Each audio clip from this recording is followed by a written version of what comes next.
Bonsoir à tous. Bonsoir. Bienvenue à ce webinaire de fin de semestre, hein. Nous sommes là pour vous parler des résultats semestriels. Merci d'être présents nombreux pour ce webinaire qui est vraiment celui de fin juillet, juste avant les vacances pour beaucoup de personnes. Donc c'est un webinaire qui va durer 1 heure, questions comprises, et on va directement attaquer sur le sujet des salariés qui sont d'ailleurs présents nombreux à ce webinaire. J'ai refait un petit calcul juste avant le démarrage de ce webinaire. Quand on fait la somme de ce que les salariés détiennent, soit via le FCPE, soit en direct, ce que les salariés retraités détiennent aussi au niveau du capital, ce que les anciens dirigeants détiennent et les fondateurs, nous arrivons quand même à 21% du capital. Donc vous voyez que nos salariés, même après qu'ils aient travaillé dans le groupe Thermador, sont impliqués. Ils sont impliqués dans le travail, mais aussi dans le capital. Sur cette courbe, vous voyez que l'effectif continue à augmenter dans le groupe Thermador, moins vite que les années précédentes. Pour mémoire, l'année dernière, à périmètre constant, les effectifs ont augmenté de 33 personnes. Nous voyons que sur ce premier semestre, les effectifs augmentent de 11 personnes. Inutile de vous dire qu'on voit ce ralentissement dans les recrutements. Je pense que les efforts ont été faits à la suite de très bonnes années 2021 et 2022. Et maintenant, les équipes de direction, les filiales anticipent sans doute une croissance moins importante. Un regard sur le chiffre d'affaires. Donc vous voyez sur cette première ligne notre activité grand public qui progresse bien sur ce début d'année, 5,7%, qui progresse en chiffre d'affaires mieux que le canal professionnel, juste en dessous, qui progresse de 3,7%. En cumulé et à périmètre constant, nous arrivons à une progression de chiffre d'affaires de 4,1%, qu'il faut bien évidemment moduler des hausses de prix que nous avons fait passer à nos clients sur les 6 premiers mois. Ces hausses de prix sont de l'ordre de 8,2%. Donc ça veut dire que globalement, nous sommes sur des baisses de volume en moyenne, avec des produits qui augmentent fortement, d'autres qui baissent, mais quand même en moyenne des baisses de volume sur ce premier semestre et particulièrement sur ce deuxième trimestre, nous le verrons tout à l'heure. Au total, en rajoutant la dernière ligne des pays, vous voyez que donc des pays, sociétés monégasques que nous avons rachetées l'année dernière, au 31 octobre 2022. Si nous rajoutons le chiffre d'affaires de cette société, nous arrivons donc à une progression du chiffre d'affaires de 12,6% sur ce premier semestre. Un regard sur les trimestres sur 5 ans. Et vous voyez que le deuxième trimestre de l'année 2023 est en baisse, légère baisse de 2%. Alors c'est à moduler du nombre de jours ouvrés, puisque nous avons eu en 2023 60 jours ouvrés à comparer à 62 en 2022. Donc quand on regarde la facturation à la journée, nous sommes sur une facturation similaire. Mais effectivement, avec ce phénomène d'inflation en plus, ce qui fait qu'on peut constater depuis longtemps que c'est une baisse de volume dans le groupe Thermador sur ce deuxième trimestre. Un point sur les faits marquants de ce début d'année. MaPrimeRénov'. Alors vous connaissez ce mécanisme qui est une aide apportée aux particuliers, souvent via des professionnels, pour faire de la rénovation énergétique dans les bâtiments. Et le mécanisme MaPrimeRénov', c'est un constat que nous faisons auprès de certains de nos clients qui sont particulièrement impliqués dans ce type de financement. Le fonctionnement de MaPrimeRénov' est un peu grippé. Ça a eu pour conséquence, sur un certain nombre de marchés, de freiner ces marchés-là. Et nous le verrons tout à l'heure, c'est tout particulièrement vrai pour Thermador, par exemple, et notamment sur le marché de la pompe à chaleur. Donc on constate maintenant depuis 2 ou 3 mois un ralentissement sur ce qui était un moteur de croissance très important en 2021 et 2022. Je reparlerai de MaPrimeRénov' dans les perspectives. Les logements neufs, on verra un graphique tout à l'heure qui montre que la situation ne s'arrange pas et continue même à s'aggraver en nombre de permis de construire et nombre de mises en chantier, ce qui ne favorise pas, bien évidemment, à peu près 10% du chiffre d'affaires consolidé du groupe et qui pénalise tout particulièrement Thermacome et PB Tube qui vendent des systèmes de canalisation pour les bâtiments et également des surfaces rayonnantes. Ces gammes de produits sont tout particulièrement destinées au logement neuf, ce qui explique les difficultés qu'éprouvent et que risquent d'éprouver ces deux filiales dans les mois qui viennent. Le monde de la piscine est en berne après des années totalement euphoriques. Nous estimons à minima une décroissance du marché français de l'ordre de 15%. Fort heureusement, nos équipes ALO continuent à ouvrir des comptes chez des nouveaux clients, donc ça compense une partie de cette baisse. Les nouvelles qu'on a de nos fournisseurs en Europe sont encore plus alarmistes que ça sur ce marché, avec des baisses sans doute supérieures à 20% dans certains pays européens. L'activité manufacturière, nous le verrons aussi sur deux graphiques tout à l'heure, est en baisse en France et en Europe, ce qui pénalise nos activités de robinetterie industrielle, à la fois celles que nous avons en France et en Europe. Les prix, j'en ai parlé tout à l'heure, nous continuons à bénéficier d'une hausse des prix répercutée à nos clients, et ça c'est la conséquence des hausses de prix d'achat que nous avons eues l'année dernière. Et cet effet, qui est mesuré, comme je l'ai dit tout à l'heure, à 8,2% sur les 6 premiers mois, va s'estomper dans les mois qui viennent, et je donnerai les perspectives tout à l'heure. Et enfin, un mot sur le projet que nous avons de devenir actionnaire minoritaire d'une société qui s'appelle FEMAT Solutions, une société régionale. Alors pourquoi ce projet? FEMAT Solutions est une société spécialisée dans les mécanismes de financement de la rénovation énergétique des bâtiments. Et au travers de ce partenariat extrêmement étroit, nous souhaitons profiter de leur savoir-faire dans ce domaine, le financement, et également éventuellement anticiper des évolutions réglementaires pour que nos gammes soient parfaitement adaptées à ce marché de la rénovation énergétique des bâtiments. Le fameux graphique des logements neufs en France sur plusieurs années, puisque ça va de 2014 à 2023. Donc vous voyez une baisse extrêmement brutale depuis plusieurs mois maintenant et des perspectives assez sombres, nous le verrons tout à l'heure, enfin on peut l'imaginer. En tout cas, pas d'amélioration, que ce soit sur la courbe du haut, sur les permis de construire, ou la courbe du bas, les mises en chantier. Quelques chiffres qui nous viennent de nos grossistes en sanitaire chauffage. Donc on voit que depuis le début de l'année, tous les mois sont positifs, sauf le mois de mai, avec quand même un mois de janvier extrêmement fort et les mois qui ont suivi des croissances beaucoup plus raisonnables, on va dire. Alors, ce qu'on a constaté et entendu de la part de nos clients grossistes en sanitaire chauffage, c'est que le mois de juin a été bon, en chiffre d'affaires, mais que ça a été porté essentiellement par la climatisation et la croissance en tout cas, et plus par la pompe à chaleur comme ça a été durant les mois précédents.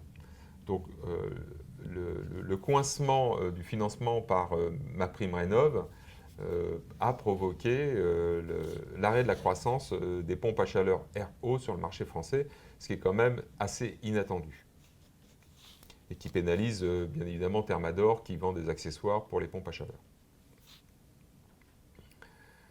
Le graphique qui montre l'activité manufacturière en France, là aussi c'est sur plusieurs années, on est entre 2008 et 2023, et on voit qu'on est en dessous de cet indice 50, ce qui montre qu'on est en régression par rapport au mois précédent en France.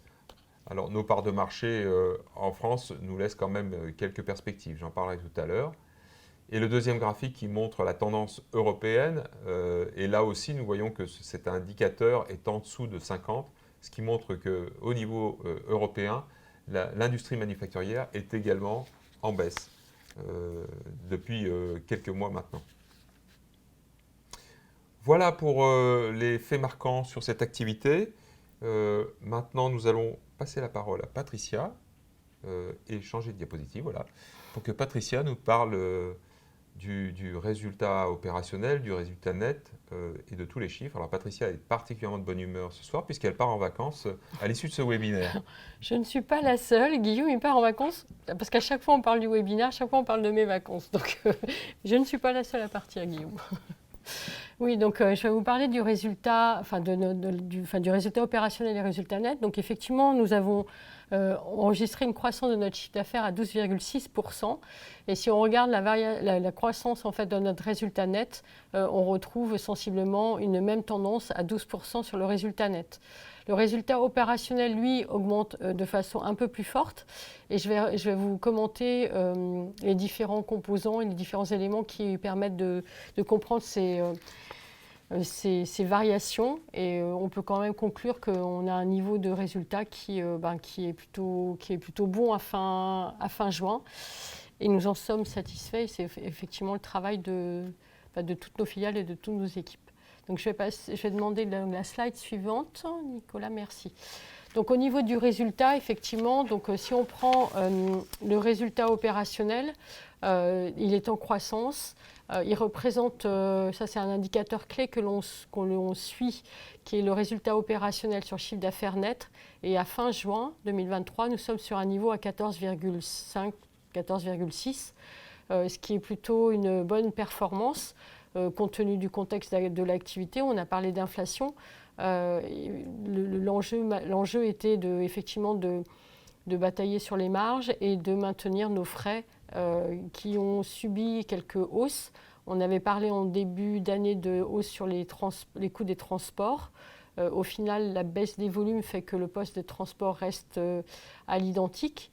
On a donc nos frais de personnel qui ont augmenté, qui sont le reflet de nos recrutements et également des augmentations de salaire que nous avons délivrées sur le deuxième semestre 2022, qui fonctionne en plein sur ce début d'année, et également les augmentations, les révisions de salaire que nous avons réalisées sur le premier semestre. Donc au niveau des charges, dans les autres postes, donc on a les frais de personnel qui est le premier poste, transport sur vente.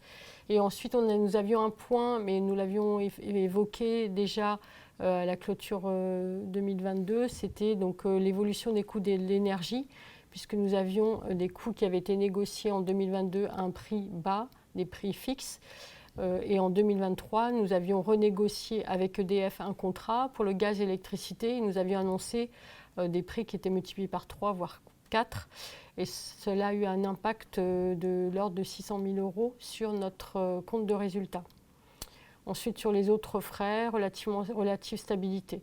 Donc tout ça avec un chiffre d'affaires en hausse, une marge qui s'est bien tenue, un rattrapage quelque part sur l'activité grand public, puisqu'il y avait eu des hausses importantes en 2022 de la part des fournisseurs et une difficulté à répercuter ces hausses auprès des clients ou un retard dans les répercussions fait que sur le premier semestre 2023, les entités qui sont Mecafer, Domac et Audrea bénéficient de ce rattrapage sur la répercussion en fait, des hausses de prix.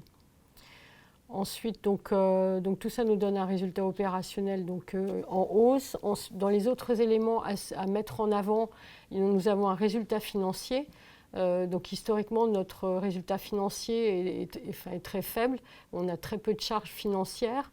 Et là, il s'avère que nous avons donc contracté un prêt fin octobre 2022 pour financer l'acquisition de DPI à hauteur de 31 millions.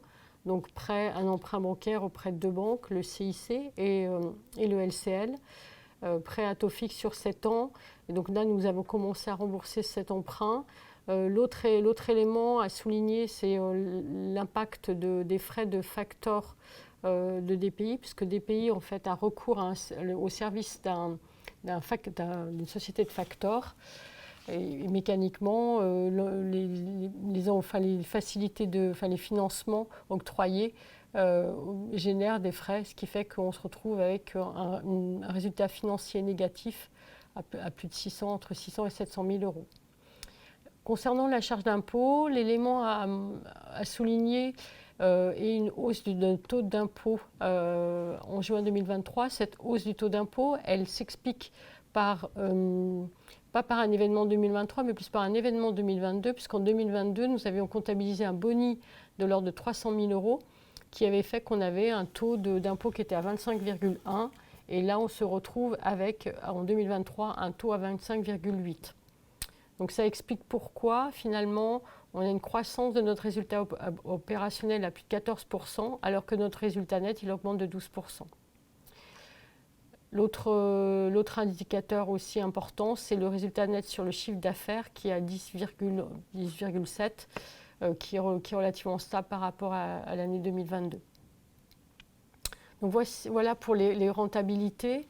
Donc nous suivons donc, cet indicateur qui est le résultat opérationnel sur le chiffre d'affaires hors IFRS, puisque ce graphe est de 2008 à 2023. Et en 2008, nous n'avions pas un chiffre d'affaires arrêté selon les principes de l'IFRS 15.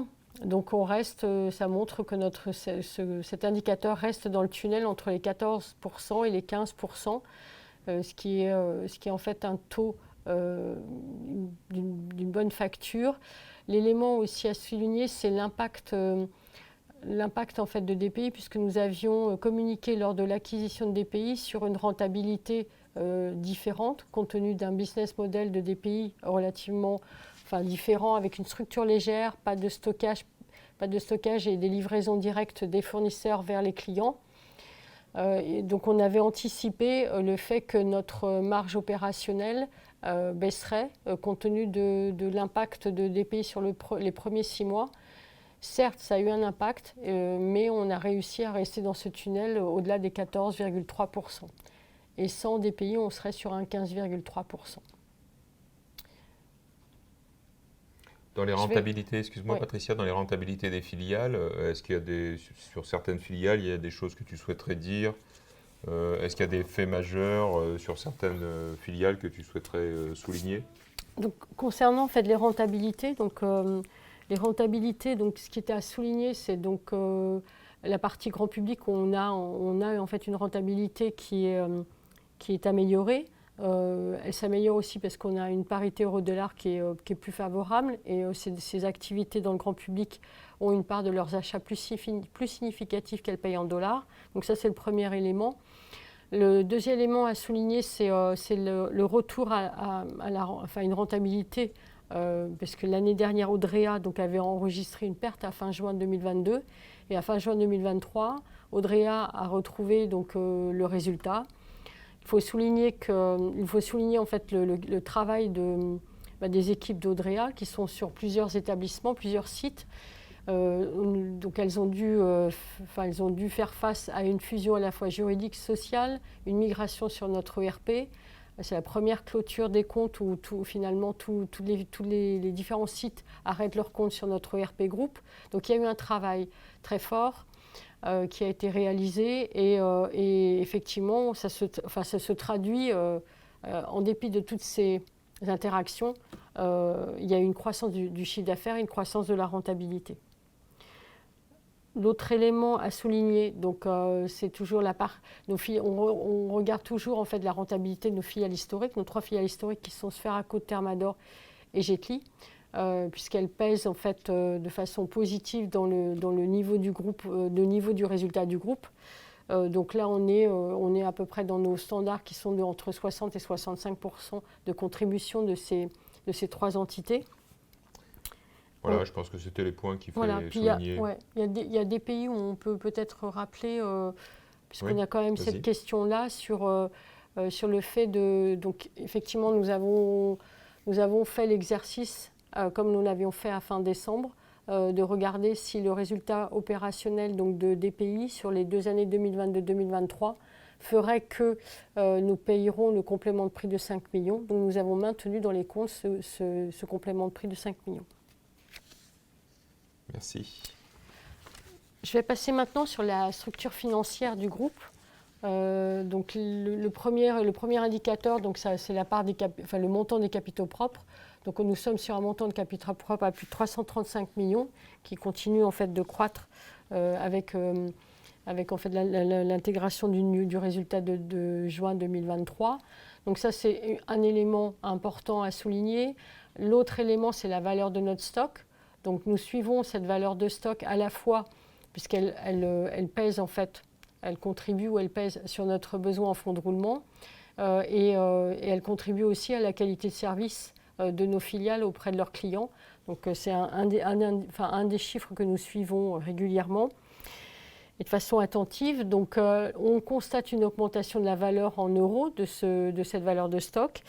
Et l'autre élément à mentionner, c'est le fait que que les stocks en nombre de mois d'achat consommés passent de 204 jours à 196 jours, ce qui fait que nous avons finalement gagné 8 jours. Donc indirectement, ça se voit dans notre niveau de trésorerie. Donc le travail a été réalisé par nos filiales d'adapter leur niveau de stock à leur activité. Pour en fait l'illustration de la hausse en valeur euro, pour rappel, on a parlé des prix d'achat qui ont augmenté. Donc indirectement, cette hausse en euros, elle est liée à l'augmentation des prix d'achat. La trésorerie, elle, se retrouve positive à 11,9 millions. Donc ce qui à comparer avec notre trésorerie négative de 15 millions. Donc effectivement, nous avons régénéré du cash sur le premier semestre. Et l'autre élément concerne donc nos emprunts et dettes financières. Donc emprunts et dettes financières en lien avec le financement de nos activités. On est sur des emprunts à taux fixe et nous sommes sur des durées de prêts qui sont entre 5 ans et 7 ans. La majorité est de 5 ans.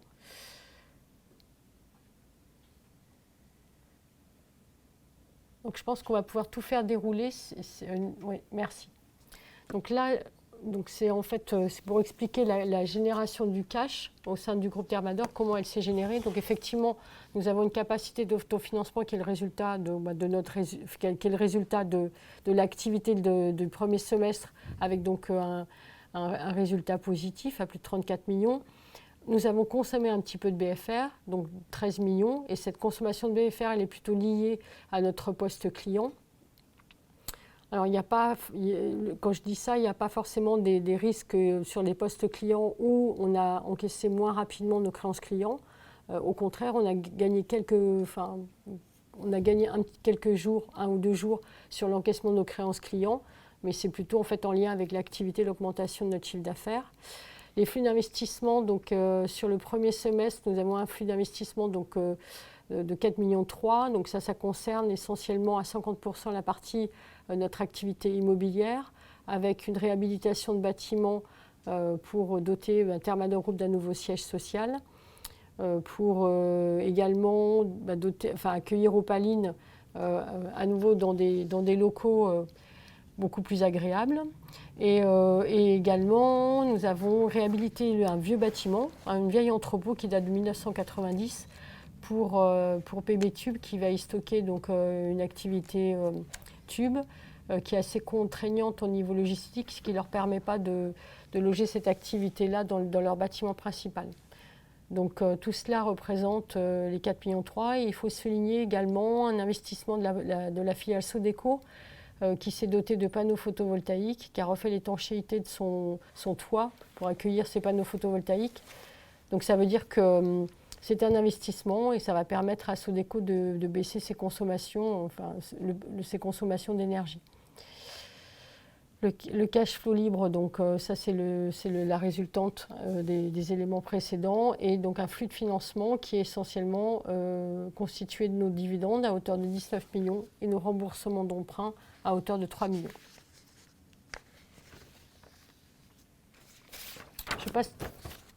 Je te passe la parole. Merci, voilà. Merci Patricia. Alors, quelques perspectives. Le logement neuf, malheureusement, les choses ne vont pas s'arranger de notre point de vue dans les mois qui viennent. Et nous pensons même que cette crise des logements neufs peut durer 1 an, voire 1 an et demi. Alors, pour mémoire, l'impact direct sur le groupe Thermador ne concerne que 10% de notre activité, comme je l'ai dit tout à l'heure, plus particulièrement Thermacom et PB Tube. Mais bon, globalement, c'est quand même pesant sur le marché du bâtiment et ça va rester comme ça un certain moment. Ce qui vaut, dans la lettre aux actionnaires numéro 111, des perspectives plutôt prudentes, voire quasiment négative si on suit tous ces indicateurs-là. MaPrimeRénov'. Alors, MaPrimeRénov', vous savez que ça a été un booster d'activité pour certains de nos produits et de nos filiales, dont Thermador. Et on dit aujourd'hui MaPrimeRénov' est grippé, en tout cas son mécanisme est grippé, du fait des ralentissements de fonctionnement au niveau de l'Agence nationale de l'amélioration de l'habitat. Pour autant, les volumes qui sont fléchés et dédiés aux travaux de rénovation énergétique des bâtiments vont augmenter l'année prochaine. Ça a été une annonce qui a été faite par Elisabeth Borne, puisqu'on passerait de 2,4 à 4 milliards d'euros l'année prochaine. Donc bien évidemment, on espère que le fonctionnement de l'ANA va s'améliorer dans les mois qui viennent et que tout ce montant investi pour que nos bâtiments en France consomment moins se traduisent réellement dans les faits en 2023-2024. Les C2E. Alors, les C2E, c'est un autre mécanisme de financement de la rénovation énergétique destiné à la fois aux bâtiments, mais également à l'industrie. Et les bonnes nouvelles arrivent aussi côté C2E, puisque les pouvoirs publics ont l'intention d'augmenter les obligations des sociétés qui sont fournisseurs d'énergie. Alors les plus grandes d'entre elles, vous les connaissez, Total, Engie, EDF par exemple. Donc ces sociétés-là ont l'obligation de financer la rénovation énergétique des bâtiments et de l'industrie au travers de C2E. Et ces budgets en 2025 pourraient être augmentés. Et sur la période, ce qu'on appelle la P6, la 6e période des C2E, entre 2026 et 2030, donc ça nous donne des perspectives moyen terme jusqu'en 2030, doublées. Ce qui pourrait nous amener à des enveloppes budgétaires pour la rénovation énergétique d'environ 12 ou 13 milliards par an, ce qui est absolument colossal. Donc, pour ceux qui maîtrisent bien l'utilisation de ces C2E, ce sera effectivement une bonne opportunité. Le secteur de l'eau, nous appelons ça le cycle de l'eau dans le groupe Thermador. Ce secteur de l'eau est porteur pour la prochaine décennie, je dirais, et même sans doute plus. Puisque vous le savez, ça va devenir dans les années qui viennent un enjeu crucial pour la France. Alors, à plusieurs titres, on risque simplement de manquer d'eau potable, de manquer d'eau pour arroser, et donc il va falloir se concentrer sur la bonne utilisation et les économies. Donc la première chose à laquelle on pense, c'est la récupération d'eau de pluie. Nous avons des matériels, à la fois chez Jetly, qui est présent sur ce marché depuis fort longtemps en récupération d'eau de pluie. Donc, en règle générale, l'eau vient des toits, tombe dans une cuve et est récupérée, relevée par une pompe. Donc ces systèmes-là sont d'ores et déjà commercialisés par Jetly et vont sans doute connaître dans les mois qui viennent un engouement. C'est également le cas maintenant pour Aello, puisque notre filiale dans le domaine de la piscine pousse la vente de cuves alliées juste à la piscine, de manière à ce que la piscine serve de capteur et la cuve puisse récupérer l'eau qui tombe dans la piscine plus facilement. Et donc ces systèmes de récupération d'eau, pensons-nous, vont avoir un succès dans les années qui viennent. Une autre façon d'économiser l'eau, c'est la gestion des eaux grises. Aujourd'hui, contrairement à certains pays comme l'Espagne ou Israël, les eaux grises en France sont peu utilisées ou pas assez. Alors pourquoi pourrions-nous utiliser ces eaux qui ne sont pas potables mais qui ne sont pas sales? On pourrait les utiliser pour l'irrigation, pour le lavage, on pourrait les utiliser également pour les toilettes par exemple. En tout cas, plus les utiliser. Donc très clairement, l'utilisation, réutilisation des eaux grises est un point important pour les années qui viennent et nous avons des matériels là aussi à vendre dans ces systèmes-là. L'étanchéité, des canalisations d'eau potable. L'étanchéité en France est largement perfectible puisque nous perdons régulièrement 20% d'eau potable dans les canalisations. Ça va amener forcément les acteurs économiques, enfin les acteurs territoriaux, à refaire leur canalisation progressivement. Et c'est un vecteur positif pour DPI, notre filiale qui vendent des canalisations plastiques destinées aux travaux publics.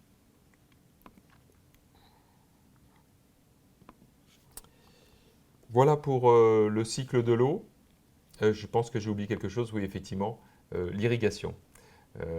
Ça va être un enjeu majeur, l'irrigation. Alors, l'irrigation, il ne va pas s'agir d'arroser sans contrôler, mais au contraire d'avoir des systèmes sans doute plus précis, plus perfectionnés.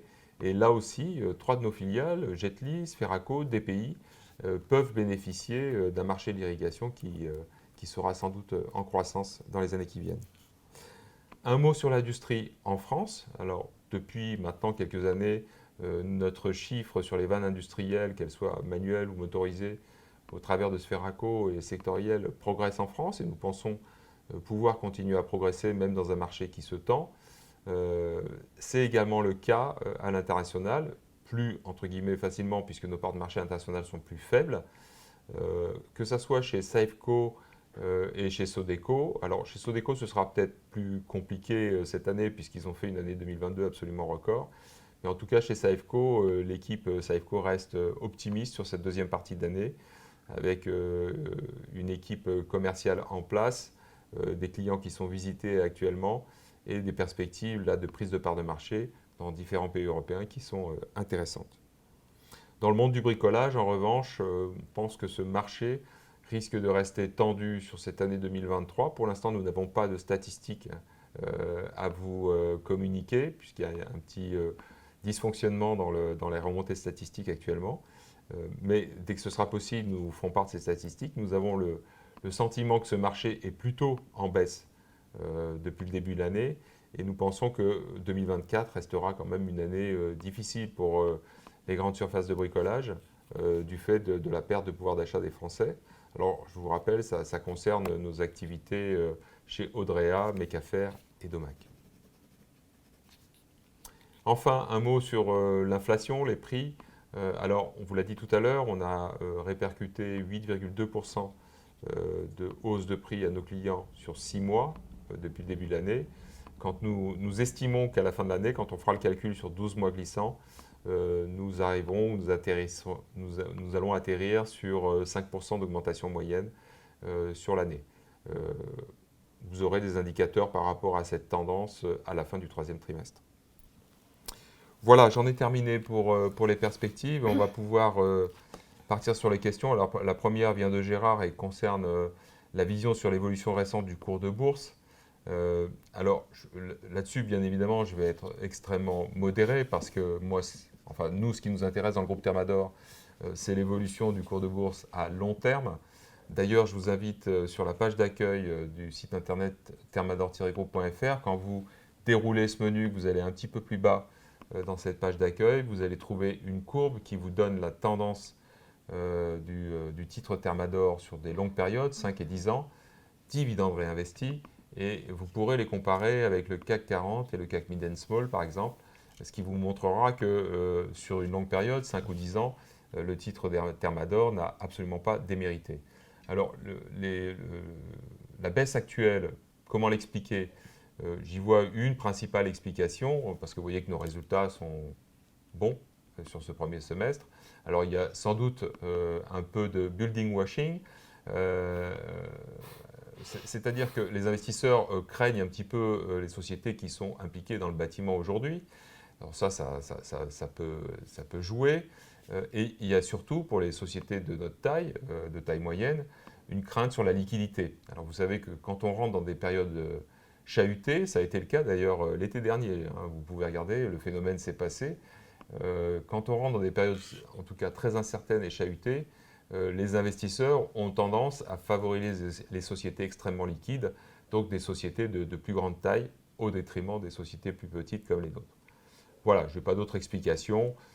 Nous, ce qui nous intéresse dans le groupe, c'est bien évidemment une vision plus long terme, à minima 10 ans. En tout cas, c'est ce que je dis à nos salariés qui investissent soit via le FCPE, soit en direct dans les actions Thermador.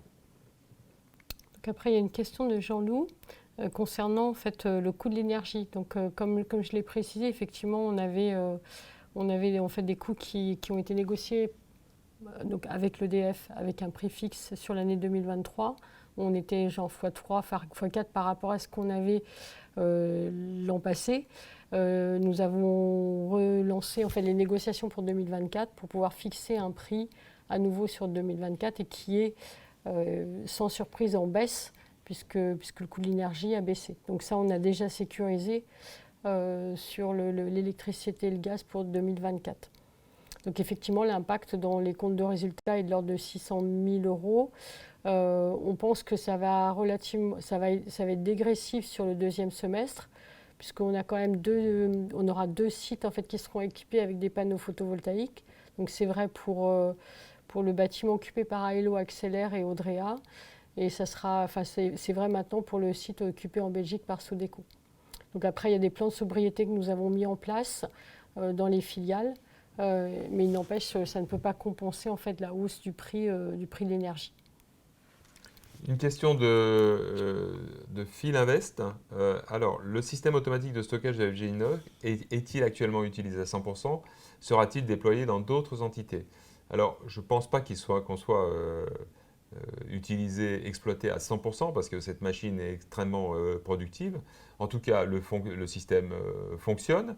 On a encore des petits réglages à faire et surtout en période d'orage d'ailleurs. Donc, c'est le redémarrage des serveurs qui n'aiment pas. Voilà, quand on est sur des orages, le redémarrage des serveurs est toujours un petit peu délicat. Mais en tout cas, le système fonctionne à 95% du temps aujourd'hui, je pense. Et donc, on arrive à un niveau de productivité extrêmement important sur ces produits. On n'est pas du tout à saturation chez FG, c'est-à-dire qu'on peut facilement absorber des volumes supplémentaires sans avoir à réinvestir. D'ailleurs, pour ceux qui ont eu la chance ou qui auront la chance de visiter un jour ce site, la machine qui est en place est tout à fait réplicable. On peut doubler la ligne et donc doubler les capacités de production de cette machine de préparation de commandes automatique, je dirais. Alors, la deuxième question, oui, Patricia. On peut quand même dire qu'on a stoppé, puisqu'on avait, on avait été prudent, on avait doublé le stockage avec un stockage plutôt manuel. Donc ça, c'était dans le cadre de l'application sur 2022. Et là, de début 2023, c'est complètement opérationnel que sur la partie automatique. Ça veut dire que pour FG Inox, à partir d'avril, ils ont pu en fait libérer de l'espace qu'ils utilisaient. Donc ça, on est opérationnel et on voit une montée en puissance à la fois de notre équipe informatique et de l'équipe logistique de FG Inox, puisqu'il faut faire de la maintenance, il faut aussi communiquer avec le fabricant, le fournisseur fabricant. Et donc ça, on voit que les équipes travaillent bien ensemble et ça, c'est plutôt positif. Donc quelque part, le garant de cette productivité, c'est aussi en fait un travail, une bonne communication entre les différentes équipes de FG, de Thermador Group et de Savoie, qui est le fabricant qui a fourni cette solution. Alors, la question qui suit, c'est sera-t-il déployé dans d'autres entités? Alors, à court terme, non. En tout cas, on n'a pas de projet dans les 2-3 ans qui viennent, parce que les produits de FG Inox étaient tout à fait adaptés à ce type d'installation. FG Inox vend des raccords inox de petite taille qui rentrent dans des bacs qui sont eux aussi de petite taille et qui sont tout à fait adaptés à ce type d'automatisme. En tout cas, ça a été une très belle expérience pour le groupe et nous avons gagné en compétences. Donc on peut être en mesure demain d'automatiser d'autres systèmes logistiques, mais au fur et à mesure des demandes des filiales et de la nécessité qu'on aura, soit de faire des gains de productivité, soit de gagner de la place. Et c'est surtout l'enjeu majeur pour demain, puisque ça devient de plus en plus difficile d'acheter des terrains pour construire, vous le savez, aujourd'hui. Et de recruter des équipes en logistique. Voilà. Finalement, on a les deux aspects. La question qui suit, c'est, alors elle vient d'Irénée, peut-on savoir quels sont vos principaux concurrents? Alors, le positionnement du groupe Thermador, qui est une société de distribution spécialisée et qui vend elle-même à des grossistes très très majoritairement, est un positionnement assez original. Pour nous comparer à d'autres sociétés et voir qui sont nos concurrents, il faut regarder les filiales de sociétés qui sont des fabricants et souvent des fabricants étrangers. Donc pour bien comprendre le positionnement du groupe Thermador, on fonctionne globalement comme une filiale commerciale d'un fabricant. Alors, qui sont nos concurrents? Historiquement, on a des concurrents qui sont présents sur plusieurs de nos filiales, mais sur chacune de nos filiales, comme nos filiales sont extrêmement spécialisées par produit, on peut avoir 20, 25 ou 30 concurrents. Donc comme on a 18 filiales, ça fait beaucoup de concurrents, et ça fait partie des forces du groupe Thermador. On n'a pas un, deux ou trois concurrents frontaux, mais beaucoup de concurrents sur beaucoup de nos filiales. En revanche, il y a quelques sociétés qui sont concurrents sur plusieurs de nos activités, des sociétés de taille importante. Alors on cite régulièrement des sociétés qui font partie du groupe Alberts, qui est un groupe néerlandais, mais également des sociétés qui font partie du groupe Watts Industries, qui est un groupe américain à l'origine, mais qui a également des activités en France. Donc nous avons une question ensuite sur la politique de dividendes pour les 5 ans à venir. Dans les 5 ans à venir. On va prendre les 5 ans passés. Déjà, en fait, Alors, vas-y, Patricia. notre politique, c'est de ne jamais baisser notre dividende. Donc, depuis qu'on est coté, en fait, il a tout le temps été soit stable, soit en augmentation, ce qui explique certaines fois le fait qu'on s'attend en fait, à avoir une croissance de résultats plus forte, et donc le dividende, il suit un peu moins cette variation, puisque ce qu'on essaye de faire, c'est de se dire à long terme comment on arrive à le maintenir au même niveau. Ça, c'est notre ligne de conduite. Et moi, mon rôle, c'est de voir au niveau cash comment est-ce que ça s'opère. Donc après, Guillaume, je pense que toi, tu veux plus partir sur la partie rendement. Non, je pense que c'est la position du groupe et l'originalité de Thermador Group, c'est effectivement, comme Patricia l'a dit, depuis que nous nous sommes introduits en bourse, de n'avoir jamais baissé le dividende et bien évidemment régulièrement augmenté. Et d'ailleurs, si vous regardez dans le rapport annuel, vous voyez des perspectives sur plusieurs années et vous voyez cette incrémentation régulière du dividende et qui permet pour les actionnaires individuels d'avoir quasiment une certitude d'une année sur l'autre, d'avoir un dividende à minima du même montant par rapport à l'année précédente. Mais comme je vous le disais tout à l'heure, finalement, ce qui est le plus important pour vous, actionnaires individuels, c'est de regarder le parcours du groupe Thermador à long terme, dividende réinvesti. Donc je vous invite à nouveau à regarder cette courbe qui est une courbe en temps réel sur notre site internet, là encore sur la page d'accueil, et vous allez voir qu'effectivement, le parcours du titre dividende réinvesti est tout à fait remarquable. Alors une question de Bernard. Calculez-vous une marge de prix de reconstitution du stock? Quel impact sur votre marge de la révélation du stock? Alors, bien évidemment, et fort heureusement, cette responsabilité des calculs de prix est déléguée aux filiales. Vous imaginez 70 000 produits répartis dans 18 sociétés commerciales avec des niches de marché, des concurrents différents, des clients différents. Donc c'est à chaque équipe commerciale de fixer ses prix de vente et c'est à chaque équipe achat de communiquer en temps réel les éléments nécessaires à l'équipe de vente et c'est aux directions générales de ces filiales de fixer les politiques tarifaires. Comme nos filiales sont directement intéressées à leurs résultats, forcément, les gens, nos salariés, nos collaborateurs sont particulièrement motivés pour défendre finalement leur prix et leur valeur ajoutée. Après, en fait, la reconstitution, la valorisation du stock, elle se fait au prix moyen pondéré. Donc, mécaniquement, on ne prend pas en fait le prix futur ou le dernier prix d'achat constaté. Donc effectivement, on est sur une moyenne de prix. Et quand on est sur des tendances, là en fait, on se retrouve dans une tendance quelque part qui était haussière. On passe un peu baissier puisqu'il y a l'impact du prix dollar, il y a l'impact des coûts des containers et des tendances. On peut voir des tendances de prix qui baissent un petit peu. Il est vrai qu'on est sur une moyenne. Donc ça donne une image qui, selon les grosses variations, on ne voit pas forcément l'impact dans notre valorisation de stock. à la page 136 du document enregistrement universel, vous verrez que sur une longue période, sur 10 ans, nos équipes ont été en mesure d'avoir une marge commerciale relativement stable, malgré les fortes variations de prix que nous avons pu avoir à l'achat, ce qui montre que nous répercutons raisonnablement les hausses de prix que nous subissons et d'une manière assez précise.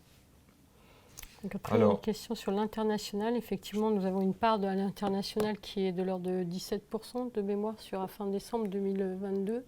Et donc, comment en fait, développer, comment développer notre part à l'international? Alors, c'est assez simple, hein, mais ça prend du temps. C'est ce que s'évertue à faire la société Safeco depuis 2006 maintenant. Il s'agit de visiter les clients et d'être régulier dans ces visites.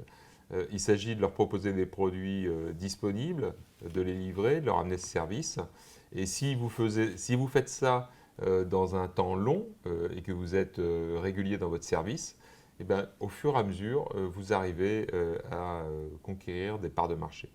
Donc, le mode opératoire de Safeco depuis des années a été d'augmenter notre force de vente progressivement de manière à être très régulier, plus régulier chez nos clients, visiter plus de clients, conquérir de nouveaux clients.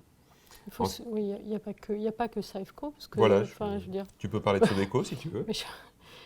Effectivement, on a Safeco qui est la filiale historique qui traitait l'export dans le groupe, mais on a Sodeco qui nous a rejoints en 2017.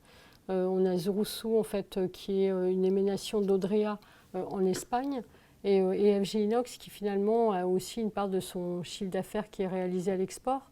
Donc Sodeco, c'est un modèle qui est différent puisque ils vendent en fait en direct à l'utilisateur final avec une présence en fait en Belgique, mais aussi des commerciaux qui sont soit en Allemagne, soit dans les Pays-Bas. Donc le développement, il passe par... c'est un petit peu le même modèle aussi. C'est augmenter en fait la présence et l'équipe commerciale pour pouvoir développer, atteindre suffisamment de chiffre d'affaires aussi par pays pour créer en fait une structure ou conforter une structure. Donc il y a un travail qui est important d'échange d'informations entre Safeco et Sodeco entre Peter Wartel et Lionel Monroe pour piloter tout ça, pour que et Sodeco qui vend à des utilisateurs finaux ne viennent pas en fait finalement concurrencer, ou Safeco pourrait venir concurrencer Sodeco. Donc ça, c'est un travail en bonne harmonie. Après, sur Rousseau, Espagne. Alors en Espagne, Rousseau, donc, qui fait partie du groupe d'Odrea, Rousseau Espagne, qui est une équipe extrêmement combative et valeureuse. On les salue. Hein. Je sais que la responsable de l'activité espagnole doit être sur ce webinaire ce soir. Donc on salue leurs efforts et leur pugnacité. Ont un client extrêmement important en Espagne qui s'appelle Leroy Merlin. Et donc, effectivement, les perspectives de croissance en Espagne dépendent beaucoup de ce client-là. Ce qu'on peut mettre en œuvre dans les années qui viennent, sur l'Espagne, c'est plutôt des extensions de gamme qui nous permettraient d'aller chercher des ventes supplémentaires sur des produits que nous ne commercialisons pas aujourd'hui. Parce qu'en robinetterie sanitaire, nos parts de marché en Espagne sont quand même assez significatives. Et sans doute que ce n'est pas là où on aura nos principales croissances. On a une remarque de Phil Invest. Alors, merci pour vos précisions. SAMC a publié le 27 juillet. D'ailleurs, j'ai regardé cette publication parce que SAMC est une société qui est cliente du groupe et une société régionale, comme vous le savez, qu'on apprécie particulièrement parce qu'ils ont des valeurs qui sont assez proches de celles du groupe Thermador.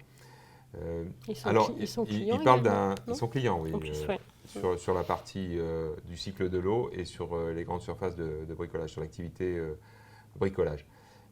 Alors, il publie un indice de 1,8, un indice Banque de France. J'avoue que cet indice, je ne l'ai pas suivi. En tout cas, si c'est une réalité, ça traduit bien une baisse assez significative des volumes parce que l'effet prix sur ce premier semestre est, de mon point de vue, à mon avis, largement au-delà de 8%. À vérifier sur cet indice, nous, on se base sur l'indice Brico-Brief, qui actuellement est un petit peu en panne pour des questions internes. Et je pense que cet indice Brico-Brief est plus précis. Donc on attendra de l'avoir en espérant avoir à nouveau cet indicateur qui donne une tendance générale, mais également par gamme de produits, à partir de septembre ou octobre. On a fini pour les questions. Il est 18h50, donc si vous souhaitez poser encore quelques questions, ne vous privez pas. Alors, une première évaluation de l'acquisition de DPI. C'est une excellente question qui nous vient de Bernard. Alors, il se trouve qu'on a acheté cette société l'année dernière, vous le savez. Ça a été pour eux une année absolument record, hein, puisqu'ils ont dépassé 60 millions de chiffre d'affaires sur l'année, bien que nous, on a publié uniquement 2 mois d'activité. Et on se trouve en 2023 avec une double tendance à la baisse. D'une part, le prix des produits baisse parce qu'il est extrêmement lié au prix de la matière, le polyéthylène, qui lui aussi baisse d'une manière significative. Et d'autre part, les équipes de DPI remarquent une tension sur le marché des travaux publics assez forte, ce qui vaut chez leurs clients actifs des baisses de volume. Donc ils font feu de tout bois pour conquérir de nouveaux clients et compenser ces baisses. Mais d'ores et déjà, on sait que l'année 2023 sera nettement inférieure en chiffre d'affaires par rapport à l'année 2022. Mais comme l'a dit Patricia tout à l'heure, ce qui est le plus important, je pense, pour les équipes des pays et pour le groupe, c'est d'arriver à maintenir leurs résultats opérationnels et ce qu'ils ont réussi à faire magistralement sur cette première partie d'année. Donc bravo aux équipes des pays, dont certaines personnes sont sans doute autour de ce webinaire, pour ce bon résultat dans un environnement difficile. Donc après, nous avons une question de Jean-Loup sur notre projet en fait, de prise de participation minoritaire dans FEMAT Solutions. Et donc la question c'était, est-ce que vous pensez devenir majoritaire et pourquoi pas intégrer FEMAT en filiale à terme? Alors donc, là, je voudrais reprendre, parce que là c'est très important de bien utiliser les bons mots. Parce que FEMAT est une société de distribution qui est notre client. Donc il n'est pas question de racheter un client. Parce que vous imaginez bien que nos autres clients ne seraient absolument pas d'accord. Il se trouve que cette société FEMAT a créé une société qui s'appelle FEMAT Solutions et qui est spécialisée dans le financement de la rénovation énergétique. Et c'est effectivement dans cette filiale de financement que nous souhaitons non pas faire une joint venture, mais devenir actionnaire minoritaire pour pouvoir bénéficier de leurs connaissances pointues de la rénovation, des mécanismes de la rénovation énergétique, à la fois côté MaPrimeRénov', mais également sur les certificats d'économie d'énergie. Il est clair que, en plus, ce partenariat étroit, qui se traduit par une prise de participation minoritaire, nous conduirait, via des échanges extrêmement réguliers, à anticiper la réglementation sur un certain nombre de nos produits et éventuellement aussi faire évoluer nos produits en amont de ces évolutions de réglementation. Voilà, et donc ça reste à l'état de projet, hein, c'est ce que vous avez vu dans notre communiqué de presse. Je pense qu'on reviendra vers vous si, bien évidemment, ce projet se déboucle d'ici la fin de l'année. Donc il y a une dernière question qui est sur le chat. Les difficultés de sourcing sont-elles définitivement derrière vous? On peut répondre que par la positive.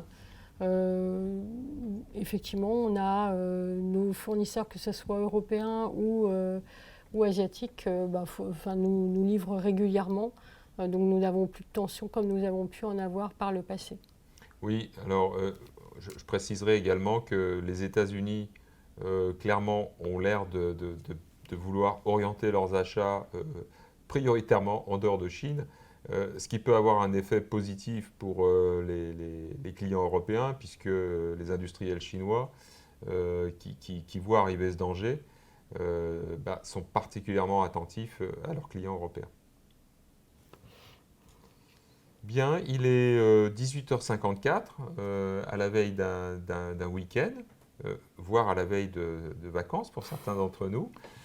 Donc, comme je vois qu'il n'y a pas de questions supplémentaires, Il me reste à vous remercier pour votre présence, votre fidélité.